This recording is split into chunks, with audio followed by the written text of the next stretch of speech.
Hello everyone, welcome to my channel Parle Social Science. Today we will continue our chapter Rights in the Indian Constitution, class 11th Political Science.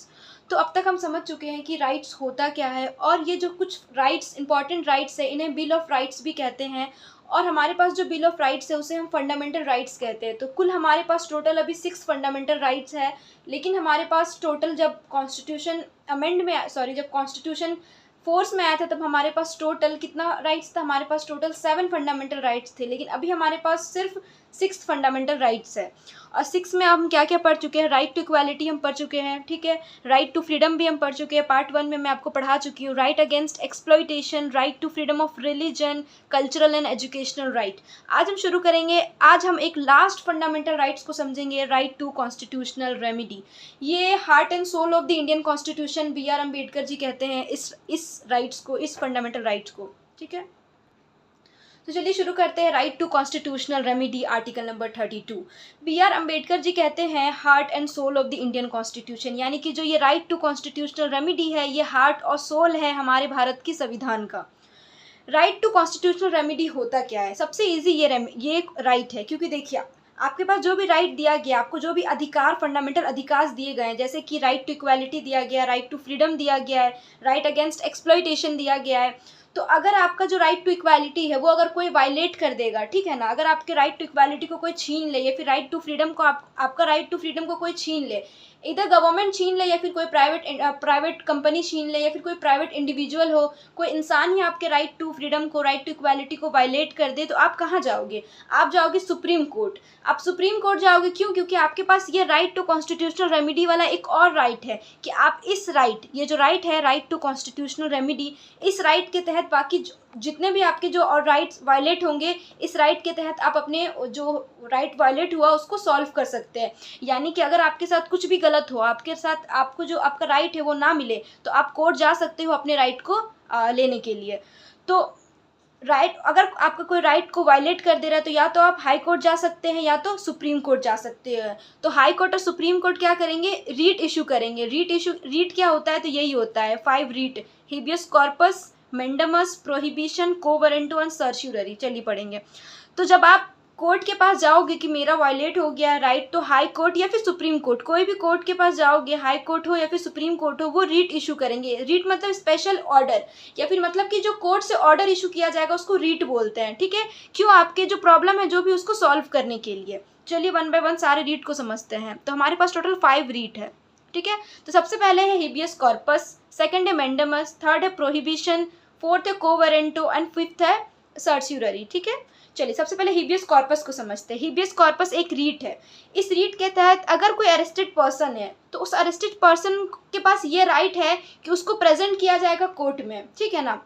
अगर किसी को arrest कर लिया गया है, ठीक है, लेकिन वो कोई अनलॉफुल एक्टिविटी किया ही नहीं है, कुछ गलत किया ही नहीं है, लेकिन उसको किसके पास शो किया जाएगा? कोर्ट में उसको लाया जाएगा, ये उसके पास एक राइट है। तो क्या करेंगे? जो कोर्ट है वो हिबियस कॉर्पस एक रीट इशू करेगा कि जो पर्सन है जिसको अरेस्ट कर लिया गया है उसको मेरे पास प्रेजेंट करो, मैं देखूंगा कि ये पर्सन गिल्टी है या नहीं, यानी ये कुछ जुर्म किया है या फिर नहीं किया है। अगर ये कुछ जुर्म नहीं किया है तो इसे हम रिलीज कर देंगे। तो पहला है हिबियस कॉर्पस। सेकंड है मेंडामस। हिबियस कॉर्पस बहुत आसान है, मेंडामस देखिए। मेंडामस यानी कि जो ऑफिस होल्डर है, जैसे कोई भी ऑफिस होल्डर, जैसे कि चीफ मिनिस्टर हो गए, कोई भी ऑफिस होल्डर हो गए, तो कोई भी गवर्नमेंट ऑफिस होल्डर वो लीगली अपना ड्यूटी नहीं कर रहे हैं, जैसे कि वो राइट को वायलेट कर रहे हैं, जो लोगों का राइट है उसको वायलेट कर दे रहे हैं, ठीक है, या फिर वो कुछ करप्शन कर दे रहे हैं, तो कोर्ट क्या करेंगे? मेंडामस ये इशू करेंगे रीट कि जो ऑफिस होल्डर है तुम अपने ऑफिस को छोड़ दो, तुम इसके काबिल नहीं हो। यानी कि जो भी ऑफिस होल्डर है, जो भी एक ऑफिस में बैठा हो, कोई भी एक गवर्नमेंट ऑफिसर होगा, अगर वो कुछ लीगल ड्यूटी नहीं कर रहा है, लीगली अपना काम नहीं कर रहा है अच्छे से, ठीक है, न्यायपूर्ता अपनी काम नहीं कर रहा है, तो क्या करेंगे? सुप्रीम कोर्ट और हाई कोर्ट ये मेंडामस रीट के तहत इसे निकाल सकते हैं इसके ऑफिस से। थर्ड है प्रोहिबिशन। प्रोहिबिशन बहुत इजी है।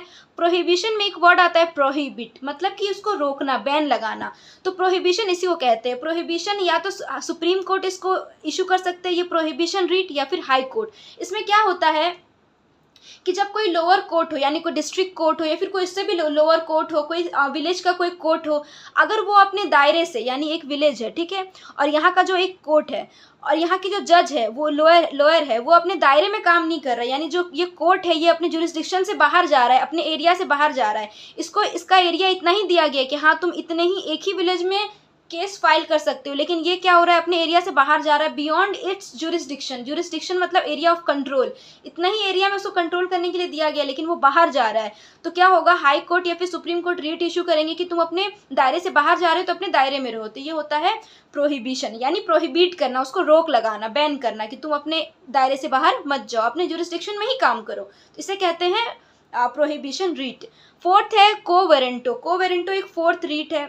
ये देखिए, इसमें ये होता है कि जो ऑफिस होल्डर है, जो भी ऑफिस में बैठा हुआ है, कोई भी गवर्नमेंट कर्मचारी हो गया या फिर कोई भी गवर्नमेंट ऑफिसर हो गया या फिर कोई भी पोस्ट में हो वो, तो वो एक ऑफिस में बैठेगा, लेकिन वो एंटाइटल्ड नहीं है उसको होल्ड करने के लिए, यानी वो काबिल नहीं है, यानी कि जो वो ऑफिस में गया तो वो कुछ गलत काम करके गया होगा या फिर वो इलीगली चला गया, घूस देकर, पैसे खिलाकर, तो ये एंटाइटल्ड नहीं है कि तुम होल्ड कर सकते हो क्योंकि तुम गलत तरीके से उस पोस्ट तक गए हो। तो क्या होगा, जो सुप्रीम कोर्ट और हाई कोर्ट है ये कोवेरेंटो रीट इशू करेंगे कि तुम बिल्कुल गलत तरीके से उस ऑफिस में बैठे हो, तो तुम ऑफिस को छोड़ दो, मतलब उनको हटा दिया जाएगा उनकी पोस्ट से। फिफ्थ है सर्स्यूररी। सर्ट्यूररी नहीं होता है, ये जो टी है वो एस साउंड होगा, ये आप ध्यान रखिएगा। सर्स्यूररी में एक सर वर्ड आता है, देखिए CER नहीं SIR वाला, ये आपको याद हो जाएगा, ये ट्रिक है। देखिए सर्स्यूररी मतलब होता है कि जब कोई लोअर कोर्ट हो, ठीक है, जब कोई लोअर कोर्ट हो यानी कोई नीचे का कोर्ट हो, ये अपना जो एक केस है वो पेंडिंग में है, इसके पास बहुत सारे केस पेंडिंग में, बहुत सारे, ये कुछ काम नहीं कर पा रहा है, ठीक है, तो ये लोअर कोर्ट क्या करेगा, अपने सर को यानी हायर कोर्ट को ट्रांसफर कर देगा, उसे बोलते हैं सर्स्यूररी, ठीक है। यानी जो लोअर कोर्ट है इसके पास बहुत सारा पेंडिंग केस है, बहुत सारे केस इनके पास पेंडिंग है, ये कुछ काम ही नहीं कर पा रहे, ये अच्छे सॉल्व नहीं कर पा रहे, तो ये क्या करेंगे, अपने सर के पास भेज देंगे, यानी कि हायर कोर्ट्स में भेज देंगे, इधर सुप्रीम कोर्ट में और हाई कोर्ट में, ठीक है, कहीं के कोई भी हाई कोर्ट में और एक सुप्रीम कोर्ट है हमारे पास इंडिया में, तो वहाँ पे वो ट्रांसफर कर सकते हैं अपने सर के पास। ये मतलब कहने की बात है, सर के पास नहीं, यानी कि उस कोर्ट में ट्रांसफर कर देंगे अपने जो भी पेंडिंग उनका केस होगा। तो ये हो गया सर्स्यूररी। तो सबसे पहले हिबियस कॉर्पस हो गया, वही सिंपल जो अरेस्टेड पर्सन है उसको कोर्ट के पास प्रेजेंट किया जाएगा और कोर्ट वो डिसाइड करेगी कि ये कुछ अनलॉफुल एक्टिविटी किया है या नहीं किया है, अगर किया है तो उसे जेल में डाल दिया जाएगा या फिर उसके अगेंस्ट कोई एक्शन ली जाएगी, इधर उसको या फिर जेल में डाल दिया जाएगा। सेकंड है मैंडेमस, यानी जो ऑफिस होल्डर है वो लीगली अपना काम नहीं कर रहा है, वो राइट्स को वायलेट कर रहा है, यानी लोगों के राइट्स से जो अधिकार है उसको छीन रहा है, तो इस तरह से ये मैंडेमस रीट इशू होगा। प्रोहिबिशन, यानी कि जो हायर कोर्ट है वो लोअर कोर्ट के ऊपर प्रोहिबिट बैन लगाएगी कि तुम अपने दायरे में काम करो। कोवेरेंटो, यानी कि जो ऑफिस होल्डर है वो एंटाइटल नहीं है, यानी वो काबिल नहीं है उस ऑफिस को होल्ड करने के लिए, तो उसे वहाँ से हटा दिया जाएगा। और सर्स्यूररी मतलब जो लोअर कोर्ट में पेंडिंग केस है उसको हायर कोर्ट में भेज दिया जाएगा। तो ये हमारे पास 5 राइट टू कॉन्स्टिट्यूशनल रेमेडी है, और जब भी आपका राइट वायलेट हो रहा है तो आप इधर सुप्रीम कोर्ट जा सकते हो या फिर हाई कोर्ट जा सकते हो, अपने जो भी राइट्स है उसको अपने राइट्स को रिजॉल्व करने के लिए, जो भी आपका राइट वायलेट होगा उसको रिजॉल्व करने के लिए, या फिर जो भी आपके साथ गलत करेगा, आपके राइट्स को छीनेगा, उसके अगेंस्ट आप केस फाइल कर सकते हो इन सुप्रीम कोर्ट, इधर हाई कोर्ट में, ठीक है। तो हिबियस कॉर्पस, मैंडेमस, प्रोहिबिशन, कोवेरेंटो और सर्स्यूररी। अब हम समझेंगे नेशनल ह्यूमन राइट्स कमीशन को, ठीक है, NHRC, ये हमारे लिए बहुत इंपॉर्टेंट एक राइट है, यानी कि नेशनल ह्यूमन राइट कमीशन, ये हमारे एक कमीशन है जो 1993 में इसको बनाया गया था। और इस कमीशन में बहुत सिंपल ये कमीशन मैं आपको बताती हूँ। देखिए, जो People's union for civil liberties है और जो People's union for democratic rights है, ये कुछ प्राइवेट ऑर्गेनाइजेशन या फिर कोई इंडिपेंडेंट ऑर्गेनाइजेशन है, ठीक है। ये जो पीपल यूनियन, ये जो PUCL और PUDR, ये है क्या है, ये इंडिपेंडेंट ऑर्गेनाइजेशन है। ये क्या करते हैं, अगर कोई भी किसी का राइट वायलेट हो रहा है, ठीक है ना, अगर आप मेरा राइट है वो वायलेट हो रहा है, यानी कि मुझे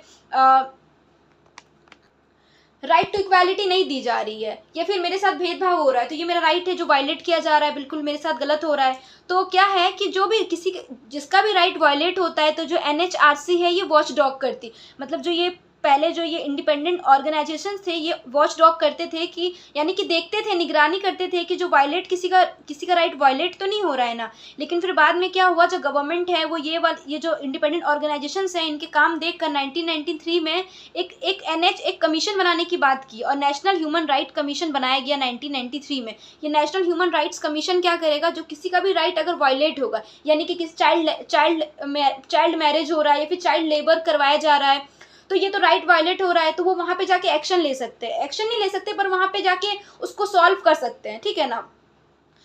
तो इसके कंपोजिशन क्या है, यानी इसके मेंबर्स कितने हैं, तो इसके टोटल 5 मेंबर्स होते हैं, जो फॉर्मर जज है सुप्रीम कोर्ट के और जो फॉर्मर चीफ जस्टिस है सुप्रीम कोर्ट है। फॉर्मर यानी कि जो पहले रह चुके हैं, जो फॉर्मर जस्टिस है हाई कोर्ट के, ये 3 मेंबर हो गए, फॉर्मर जज सुप्रीम कोर्ट के, former chief justice supreme court के और former chief justice high court के, सॉरी फॉर्मर जज, ठीक है। फॉर्मर जज हो गए सुप्रीम कोर्ट के, फॉर्मर चीफ जस्टिस और former chief justice supreme court और हाई कोर्ट के, तो टोटल 3 मेंबर, इधर +2 जिसके पास ह्यूमन राइट्स को लेकर थोड़ा नॉलेज हो तो उनको लिया जाता है। टोटल कितने मेंबर्स होते हैं इस कमीशन में, टोटल 5 मेंबर्स है इस कमीशन में। इस कमीशन का काम क्या है, यानी जो नेशनल ह्यूमन राइट कमीशन है इसका मेन काम ये है कि किसी का भी राइट अगर वायलेट हो रहा है, कहीं भी इंडिया में किसी का भी राइट वायलेट हो रहा है, तो वो वहाँ पे जाकर उसको सॉल्व कर सकते हैं और उनके लिए उनकी सारी परेशानी को ख़त्म कर सकते हैं। और अगर कहीं भी किसी का भी राइट अगर वायलेट हो रहा है तो वो जाके उसको रोक सकते हैं, कौन, नेशनल ह्यूमन राइट कमीशन, या फिर उसको चेक कर सकते हैं, उसको रोक सकते हैं, ठीक है। तो नेशनल ह्यूमन राइट कमीशन को हर साल 1000 से भी ज़्यादा कंप्लेंट्स आते हैं कि हम हर एक इंडिविजुअल, इंडिया में बहुत सारे लोग हैं जिनका राइट वायलेट होता है तो वो कंप्लेन करते हैं। तो बहुत कोई गवर्नमेंट कोर्ट जाकर कंप्लेन करते हैं, तो कोर्ट में क्या है ना, बहुत कोर्ट कचहरी का झंझट होता है, तो लोग जल्दी कोर्ट अप्रोच नहीं करना चाहते हैं, यानी बहुत प्रॉब्लम होता है लोगों को कोर्ट से रिलेटेड, और कुछ मनी इशू भी होता है, फाइनेंशियल इशू होता है, फिर बहुत भाग दौड़ हो जाती है। इस वजह से क्या होता है ना कि बहुत सारे लोग नेशनल ह्यूमन राइट कमीशन को कंप्लेन करते हैं कि ये हमारी जो भी परेशानी है वो सुनेंगे, ये कमीशन सुनेंगे और ये गवर्नमेंट से हमारे लिए कुछ अच्छा करने के लिए बोलेंगे।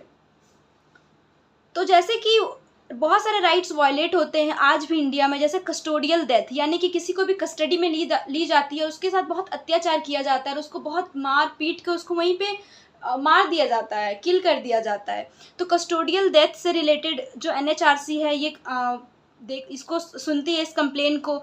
अगर किसी का रेप हो जाए और उसमें कोई एक्शन नहीं ले रही है गवर्नमेंट, तो उसके भी रिलेटेड ये सुनते हैं। या फिर कोई वुमेन है, उसके रिस्पेक्ट, उसके साथ, उसके डिग्निटी के साथ खिलवाड़ किया गया है, उसके रिस्पेक्ट के साथ खिलवाड़ किया गया है, तो उससे रिलेटेड भी ये सुनती है कंप्लेंट्स, ठीक है। और ये NHRC जो मेंबर्स है वो जेल भी जाते हैं, विजिट करते हैं जेल कि वहाँ का कंडीशन कैसा है, कहीं वहाँ के जो लोग हैं, जो जेल में जितने भी लोग हैं उनके साथ ज़्यादा तो अट्रॉसिटी नहीं हो रहा है, अत्याचार नहीं हो रहा है, कि उनके साथ कोई गलत चीज़ तो नहीं किया जा रहा है, तो ये सब देखते हैं ये। फिर इसको स्टडी करते, रिसर्च करते हैं कि ह्यूमन राइट कहाँ कहाँ वायलेट हो रहा है, हम कैसे ह्यूमन राइट लोगों को उनको राइट्स दिलवा सकते हैं, ठीक है ना। तो ये सारी चीज़ें इनके फंक्शंस है। इनके अचीवमेंट्स भी बहुत सारे हुए, जैसे कि पंजाब में डिसअपियर्ड यूथ हुआ था तो उसमें भी इनका अचीवमेंट हुआ है। फिर गुजरात में जब राइट केस हुआ था उसको भी ये सॉल्व किए थे, गुजरात में एक राइट हो गया था, दंगे फसाद का एक केस था, उसको भी ये सॉल्व करवाए थे। तो इनके कुछ अचीवमेंट्स भी है, लेकिन इनके लिमिटेशंस भी है। ऐसा नहीं कि जो नेशनल ह्यूमन राइट कमीशन है वो किसी को भी यानी प्रोसिक्यूट कर सकते हैं, यानी अगर कोई गलत काम कर रहा है तो ऐसा नहीं इसको मार सकते हैं, ये किल नहीं कर सकते। ये गवर्नमेंट नहीं है, ये एक कमीशन है, गवर्नमेंट की बनाई हुई एक कमीशन है। ये गवर्नमेंट को सजेशन दे सकती है कि हाँ देखिए यहाँ पे ऐसा किसी का राइट है वो वायलेट हो रहा है, आप यहाँ पे एक्शन लीजिए। यहाँ पे एक लड़की है उसके साथ रेप हुआ है तो आप यहाँ पे एक्शन लीजिए। तो ये गवर्नमेंट को सजेशन दे सकते हैं, गवर्नमेंट को एडवाइस कर सकते हैं कि हाँ आप ऐसे कर सकते हैं, ऐसे कर सकते हैं। ये इंक्वायरी करते हैं, लेकिन हाँ ये किसी को भी ये रोक सकते हैं, लेकिन उसके खिलाफ एक्शन नहीं ले सकते। यानी कि अगर मैं कुछ गलत कर रही हूँ, फॉर सपोज अज्यूम कर लेते हैं कि मैं किसी के राइट वायलेट कर रही हूँ, तो क्या है जो NHRC है वो मेरे ऊपर कोई एक्शन नहीं ले सकती है, वो मुझे प्रोसिक्यूट नहीं कर सकती, यानी मुझे किल नहीं कर सकती, मुझे वो रोक सकते हैं कि हाँ रोक सकते हैं। और वो गवर्नमेंट को बता सकते हैं, गवर्नमेंट को बोल के मेरे खिलाफ एक्शन ले सकते हैं, ठीक है। तो अगर गवर्नमेंट बोलेगी NHRC को आप एक्शन लीजिए तो ही वो एक्शन लेंगे, वो खुद से एक्शन नहीं ले सकते, क्योंकि वो इंडिपेंडेंट वो एक कमीशन है, वो इंडिपेंडेंट बॉडी नहीं, एक कमीशन है, गवर्नमेंट की बनाई हुई नेशनल ह्यूमन राइट कमीशन है। चलिए, हम राइट टू कॉन्स्टिट्यूशनल रेमेडी समझ चुके हैं, उसके बाद नेशनल ह्यूमन राइट कमीशन भी समझ चुके हैं। तो अब हम समझेंगे डीपीएसपी यानी directive principle of state policy. हम अब तक फंडामेंटल राइट को समझ चुके हैं, फंडामेंटल राइट का कॉन्सेप्ट हमारा क्लियर हो चुका है और ख़त्म भी हो चुका है। इतना ही है फंडामेंटल राइट। हमारे पास टोटल 6 फंडामेंटल राइट है और अगर कोई भी हमारे फंडामेंटल राइट को वायलेट करता है तो उसके लिए भी हमारे पास एक फंडामेंटल राइट है कि जिसके तहत हम कोर्ट में अप्रोच कर सकते हैं।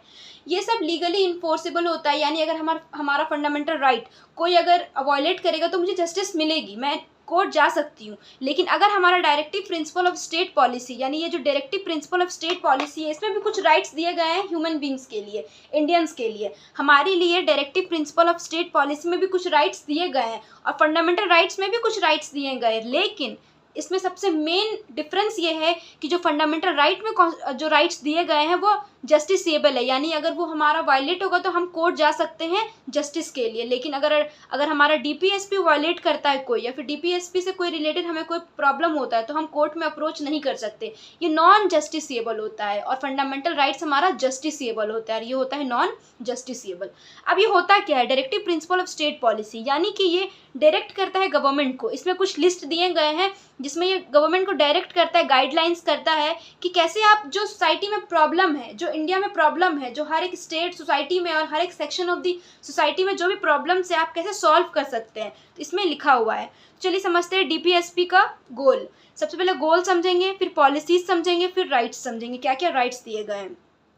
तो सबसे पहले गोल्स क्या है, directive principle of state policy का ये गोल है कि सोसाइटी में वेलफेयर हो, वेलफेयर हो पूरे सोसाइटी में, सोशल इकोनॉमिक और पॉलिटिकल, यानी सोसाइटी में वेलफेयर हो, इकोनॉमिक वैल्यू में वेलफेयर हो और पॉलिटिकल लाइफ में भी वेलफेयर हो। ऐसा ना हो कि किसी को वोट नहीं दिया जा रहा है क्योंकि वो लोअर कास्ट के है, बिल्कुल ये गलत है।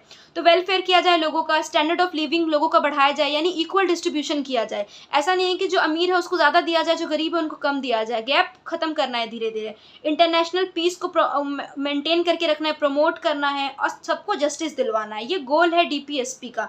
लेकिन इनके पॉलिसीज़ क्या है, इनके पॉलिसीज़ है यूनिफॉर्म सिविल कोड, यानी कि आप देखिए जो मुस्लिम्स हैं उनका अलग सिविल कोड होता है, वो सरिया के अकॉर्डिंग उनका एक मुस्लिम सरिया लॉ होता है, हिंदू एक अलग लॉ, उनका एक अपना अलग लॉ है। तो डीपीएसपी में लिखा हुआ यूनिफॉर्म सिविल कोड के बारे में, यानी कि सबका सिविल कोड अलग अलग होता है रिलीजन वाइज, उसको ख़त्म करके यूनिफॉर्म कर देना चाहिए। हर एक स्टेट हर एक रिलीजन के लिए एक सिंपल, एक कॉमन और एक इक्वल यूनिफॉर्म सिविल कोड हो, यानी ऐसा ना हो कि जो हिंदूज़ हैं उनके लिए अलग लॉ बनाया जाए सिविल लॉज और जो मुस्लिम्स हैं उनके लिए अलग सिविल लॉज हो, सबके लिए इक्वल लॉज हो, ठीक है। उसके बाद अल्कोहल कंजप्शन को बैन करना, ये इनका पॉलिसीज़ है कि अल्कोहल कंजप्शन को कम किया जाए, बैन कर दिया जाए, एकदम प्रोहिबिट कर दिया जाए। उसके बाद कॉटेज इंडस्ट्री को बढ़ावा दिया जाए, यानी कि जो छोटे छोटे जो इंडस्ट्रीज़ है, यानी बहुत सारे गाँव में अभी भी घरों में छोटे छोटे प्राइवेट इंडस्ट्रीज़ चलाए जाते हैं, जो हाथ से वो लोग कुछ बनाते हैं, आर्ट एंड क्राफ्ट करते हैं, उसको बढ़ावा दिया जाए, उसको प्रमोट किया जाए। और जो एनिमल का स्लोटर हो रहा है, यानी कि जो किलिंग ऑफ एनिमल हो रहा है बहुत ज़्यादा, उसको रोक दिया जाए, उसको बिल्कुल तरह से ख़त्म कर दिया जाए। और जो लोकल सेल्फ गवर्नमेंट है उसको ज़्यादा ज़्यादा प्रमोट किया जाए, यानी जो लोकल गवर्नमेंट है यानी पंचायत है उसको प्रमोट किया जाए। तो ये इनके पॉलिसीज़ है। इनके इसमें राइट्स क्या क्या दिया हुआ है, ठीक है ना। Directive principle of state policy में राइट्स दिया हुआ है कि एडिक्वेट लाइवलीहुड होना चाहिए, यानी सबको अच्छा खासा लाइवलीहुड हो, सब अच्छे से अपने जीवन जी सकते हैं, इक्वल पे हो, अच्छा वेजेस मिले, सबको इक्वल वेजेस मिले। ऐसा ना हो कि किसी को ज़्यादा वेजेस मिल जाए, किसी को कम वेजेस मिल जाए, वेजेस इक्वल होना चाहिए और मिनिमम वेजेस होना चाहिए। ऐसा नहीं कि कम हो, मिनिमम जितना वो काम किया है उतना वेजेस उनको मिलना चाहिए। राइट अगेंस्ट इकोनॉमिक एक्सप्लॉयटेशन से राइट्स दिया हुआ है कि आप राइट टू वर्क कर सकते हैं, यानी ऐसा नहीं है कि वो अगर इस रिलीजन से है तो वो काम नहीं कर सकते हैं, तो उन्हें राइट्स है कि वो कोई भी काम कर सकते हैं। तो ये किस में लिखा हुआ है, डीपीएसपी में लिखा हुआ है। उसके बाद चाइल्ड एजुकेशन के बारे में लिखा हुआ है कि चाइल्ड जो पेरेंट्स है जो गवर्नमेंट है, चाइल्ड एजुकेशन के बारे में दिया गया है कि जो गवर्नमेंट है वो चाइल्ड के एजुकेशन के बारे में सोचे, और जो गवर्नमेंट है वो चाइल्ड जो स्कूल में होता है, जो गवर्नमेंट स्कूल है वहाँ पे उसके स्टूडेंट के केयर के बारे में सोचे। जैसे कि मिड डे मील लाया गया था, जो मिड डे मील इंट्रोड्यूस किया गया था वो क्यों किया गया था, ताकि जो गरीब बच्चे हैं जो स्कूल जाते तो भूखे जाते तो वहाँ उनको कुछ मील मिले खाने के लिए, तब से गवर्नमेंट स्कूल में खाना दिया जाने लगा, मील दिया जाने लगा। तो ये मिड डे मील था, ठीक है ना। चाइल्ड के एजुकेशन के बारे में वो लिखा हुआ है। तो ऐसा नहीं कि ये सब लिखा हुआ है तो बस गवर्नमेंट सारी चीज़ सुन ही लेती है, बिल्कुल नहीं। ये डायरेक्ट करते हैं गवर्नमेंट को, जिसमें अगर गवर्नमेंट को मन करे कि चलो ठीक है चाइल्ड एजुकेशन के बारे में कुछ सोचते हैं तो वो सोच सकते हैं, इक्वल वेजेस के बारे में सोचते हैं तो वो सोच सकते हैं। लेकिन ये नॉन जस्टिसेबल है, यानी ऐसा नहीं कि गवर्नमेंट के ऊपर प्रेशर है कि हाँ आपको करना है तो करना है, ऐसा नहीं है, बिल्कुल नहीं है। वो अपने मन से कर सकते हैं। ये सिर्फ डायरेक्ट करता है। कौन? Directive principle of state policy, कि आपको ऐसा ऐसा करना चाहिए कि सोसाइटी का वेलफेयर होगा ना। फंडामेंटल ड्यूटीज, ये भी नॉन जस्टिसेबल है। अब फंडामेंटल ड्यूटीज समझते हैं। फंडामेंटल राइट्स हम समझ चुके हैं, अब फंडामेंटल ड्यूटीज समझेंगे।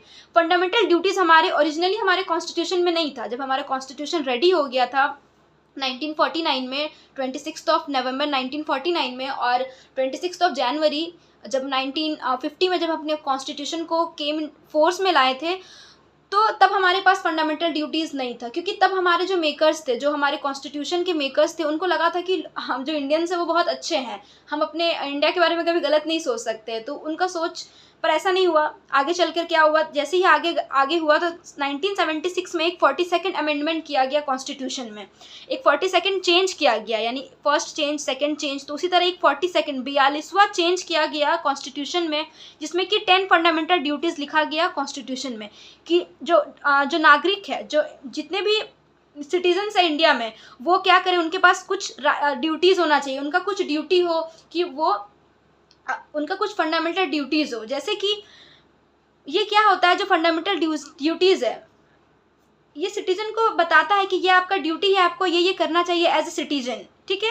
जैसे कि रिस्पेक्ट करना है अपने नेशनल फ्लैग को, अपने नेशनल एंथम को रिस्पेक्ट देना है। उसके बाद अपने कंट्री को डिफेंड करना है। जब भी अपनी कंट्री के लिए जान देने की बारी है तब भी आप जान दे सकते हैं। ये सब ड्यूटी के बारे में बताता है। आप हार्मनी को प्रमोट कर सकते हैं, पीस को प्रमोट कर सकते हैं, आप अपनी इंडिया की सॉवरेनिटी को प्रमोट कर सकते हैं, यानी जो अपनी इंडिया का आपका सीक्रेट है वो बाहर किसी के पास आप लीक नहीं करना चाहिए आपको, ये आपका ड्यूटी है। ये ड्यूटी है आपका कि आप अपने इन्वायरमेंट को, अपने क्लाइमेट को ख़राब ना करें, अपने पूरे वातावरण को, इन्वायरमेंट को ख़राब ना करें, ठीक है ना। ये भी हमारा ड्यूटी है, कॉन्स्टिट्यूशन हमें बताता है। उसके बाद इंडिया में यूनिटी बनाए रखे और इंटीग्रिटी बनाए रखे, यानी कि जो लोग हैं वो मिलजुल कर रहे हैं, ये भी बताता है। कौन? कॉन्स्टिट्यूशन हमें बताता है, किसमें? फंडामेंटल ड्यूटीज़ में। तो सबसे पहले हमारे पास 1976 में टोटल 10 फंडामेंटल ड्यूटीज़ था, लेकिन 2002 में एक और फंडामेंटल ड्यूटीज़ लाया गया और टोटल हमारे पास अभी है 11 फंडामेंटल ड्यूटीज़। करंटली हमारे पास अभी 11 फंडामेंटल ड्यूटीज़ है, यानी कि ये कॉन्स्टिट्यूशन हमें बताता है कि तुम्हारा कुछ ड्यूटी भी है। अगर तुम्हारे पास राइट्स है, तुम्हारे पास कुछ ड्यूटी भी, अधिकार है, तुम सिर्फ अधिकार,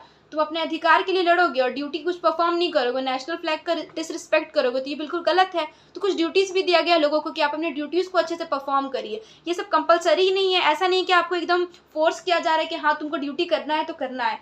ये तो फंडामेंटल ड्यूटीज़ अपने दिल से आना चाहिए ना, अपने मन से आना चाहिए अपने देश के प्रति।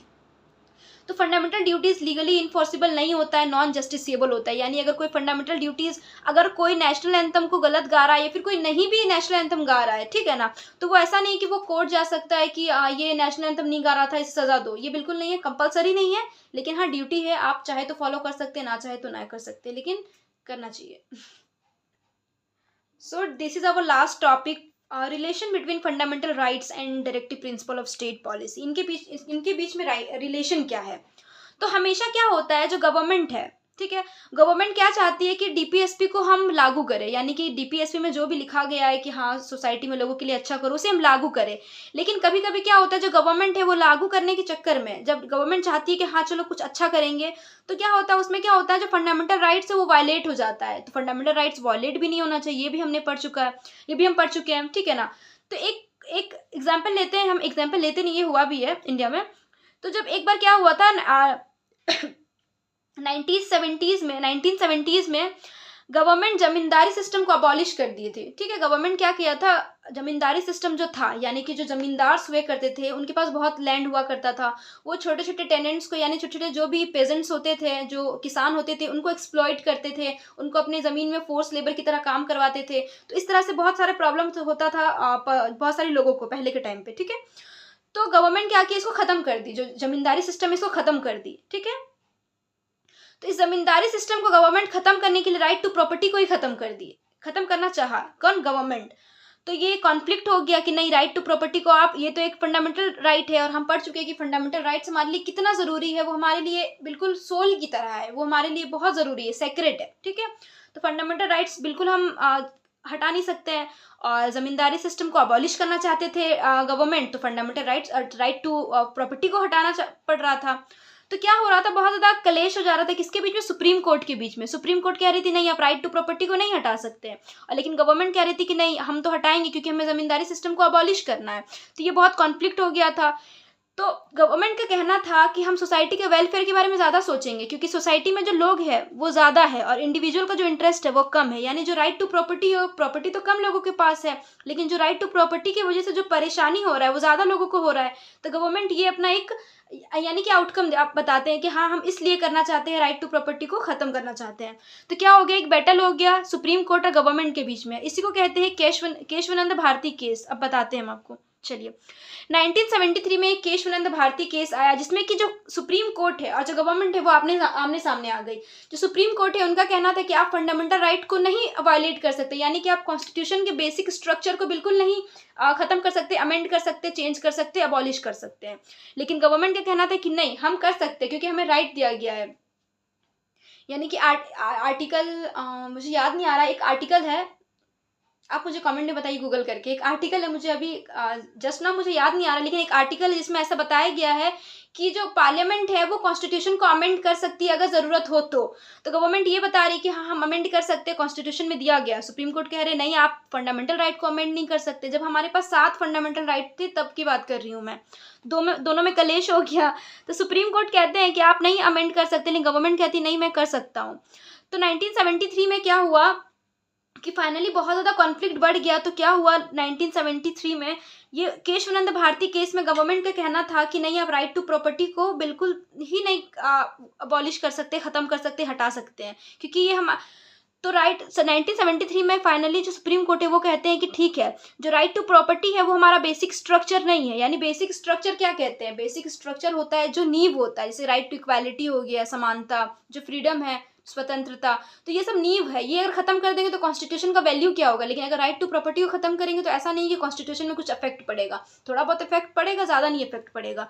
तो सुप्रीम कोर्ट कह देते हैं कि ठीक है, चलो तुम राइट टू प्रॉपर्टी को हटा दो। तो फाइनली सुप्रीम कोर्ट क्या करती है, 1978 में राइट टू प्रॉपर्टी को हटाकर 44th अमेंडमेंट, कॉन्स्टिट्यूशन में 44th अमेंडमेंट करती है कौन, supreme court. Supreme court 44th amendment करता है कॉन्स्टिट्यूशन में 1978 में, और राइट टू प्रॉपर्टी को हटाकर एक लीगल राइट बना देता है। यानी राइट टू प्रॉपर्टी 1978 से पहले एक फंडामेंटल राइट हुआ करता था, ठीक है। लेकिन 1978 के बाद सुप्रीम कोर्ट क्या किए, राइट टू प्रॉपर्टी को एक लीगल राइट बना दिया और राइट टू प्रॉपर्टी को फंडामेंटल राइट से आर्टिकल से हटाकर आर्टिकल 300A में डाल दिया, ठीक है। तो यही बस सिंपल सा था। इसी को कहते हैं केशवानंद भारती केस। केशवानंद भारती केस 1973 में हुआ था। इसमें गवर्नमेंट का कहना था कि हम कॉन्स्टिट्यूशन को बदल सकते हैं, पर सुप्रीम कोर्ट का कहना था कि आप कॉन्स्टिट्यूशन को बिल्कुल नहीं चेंज कर सकते। यानी कि तो बाद में ये कंक्लूजन आया कि सुप्रीम कोर्ट का कहना था कि ठीक है, आप चेंज कर सकते हैं कॉन्स्टिट्यूशन को, आप कॉन्स्टिट्यूशन को अमेंड कर सकते हैं, लेकिन उसके बेसिक स्ट्रक्चर को अमेंड नहीं कर सकते। तो फाइनली राइट टू प्रॉपर्टी को हटा दिया गया और उसे फंडामेंटल राइट का जो दर्जा था उससे हटाकर उसे एक सिंपल सा कॉमन सा लीगल राइट बना दिया गया और उसे डाल दिया गया आर्टिकल 300A में। तो यही था रिलेशन फंडामेंटल राइट और DPSP में। और आज भी हमारे जो गवर्नमेंट है और सुप्रीम कोर्ट में ये बात और ये बैटल होते रहता है कि फंडामेंटल राइट और DPSP के रिलेशन से रिलेटेड कॉन्फ्लिक्ट्स आज भी चलते आ रहे हैं। तो ये हमारा पूरा चैप्टर था और मैं उम्मीद करती हूँ कि आपको सब कुछ समझ में आ गया होगा। बहुत अच्छा चैप्टर था, आपको बहुत सारी चीज़ें समझ आई होगी आज। And thank you so much. ज़्यादा से ज़्यादा शेयर करिए मेरा वीडियो, बहुत सपोर्ट करिए, कीप सपोर्टिंग। बाय, जय हिंद।